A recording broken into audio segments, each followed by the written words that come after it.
લીંબાદ police station વિસ્તારમાંથી 2 3 wheel ટેમ્પોની ચોરી કરનાર બેરડા ચોરોને ક્રાઇમ બ્રાન્ચની ટીમે ઝડપી પાડ્યા હતા. ક્રાઇમ બ્રાન્ચની ટીમ પેટ્રોલિંગમાં હતી ત્યારે બાતમીના આધારે લીંબાદ એસકે નગર ઇન્ડસ્ટ્રીયલ વિસ્તારમાંથી અતુલ શક્તિ ટેમ્પો ચોરી કરી ભાગી છૂટેલા બેરડાઓ શકીલ માંજરા અંસારી અને મહેબૂબ ખાન મબા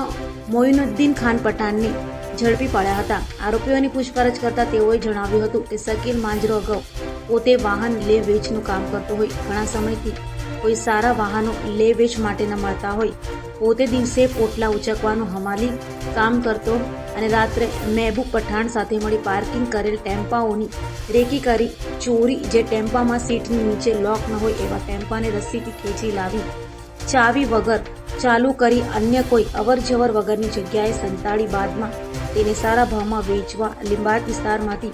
2 અતુલ શક્તિ ટેમ્પો ચોરી કરેલ હોવાની કબૂલાત કરી હતી. હાલ તો ક્રાઇમ બ્રાન્ચે બંને રેડાઓને ઝડપી પાડી લીંબાદના 2 ગુનાના ભેદ ઉકેલી કાઢ્યા છે.